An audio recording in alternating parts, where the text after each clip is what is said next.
Welcome. In this video, we're going to focus on some of the do's and don'ts of examination in chief. As you know, the main aim of examination in chief is to elicit from your witness evidence establishing and supporting your case. Examination in chief is a deceptively difficult skill to master. This video will help you to avoid common pitfalls and help you to enhance your technique. So let's get started. Do not ask leading questions. As you know, leading questions are questions framed in such a way as to suggest the answer sought, or questions that assume the existence of facts yet to be established. Leading questions are not permitted in an examination in chief, except in very limited circumstances. Why? Because you cannot put words into the mouth of the witness. The evidence should come from the witness and not from the advocate.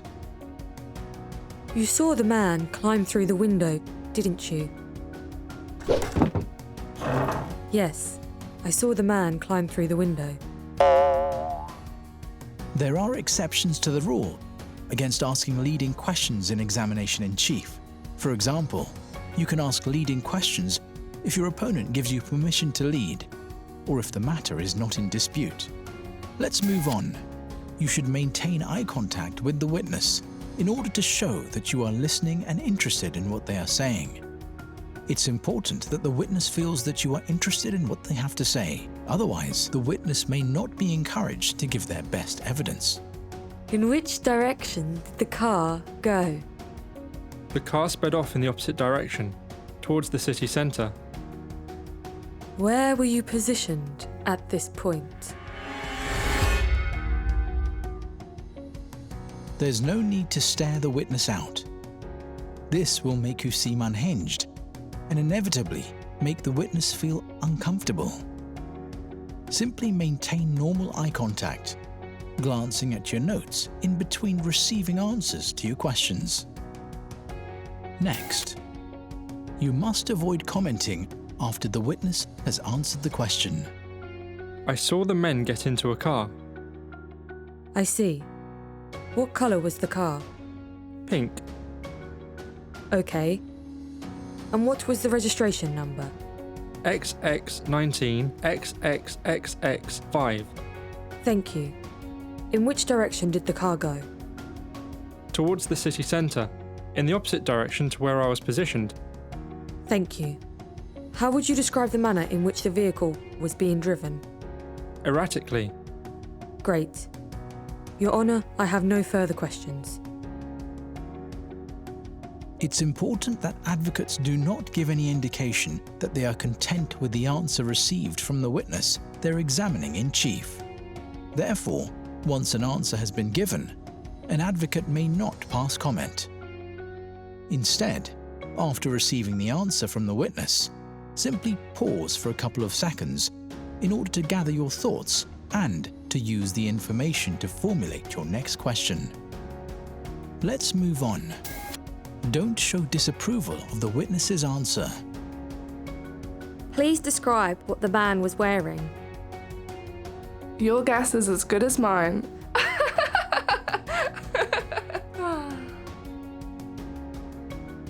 What drew your attention to the man? Lust.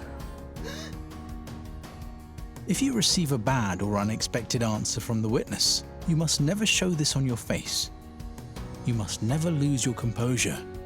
Simply rephrase your question or move on to your next question. Next, control the pace of the witness.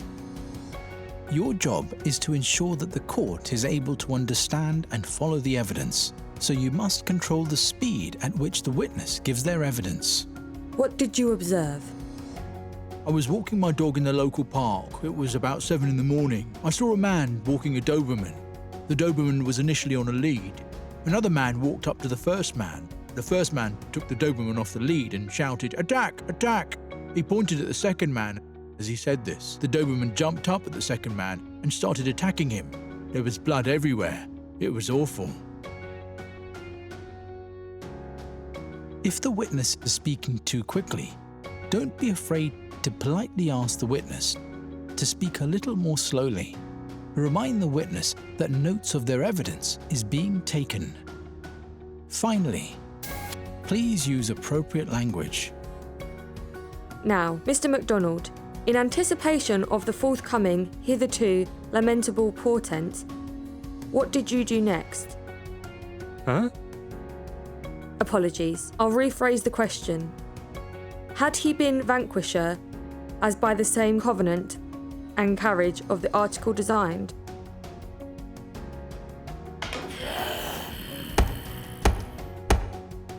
Ensure your questions are short and concise and can easily be understood. In order to communicate effectively and clearly with the witness and your tribunal, you must make sure that you avoid unnecessarily complex and pompous language. Use plain English when formulating your questions. You should now understand some of the do's and don'ts of examination in chief. See you next time.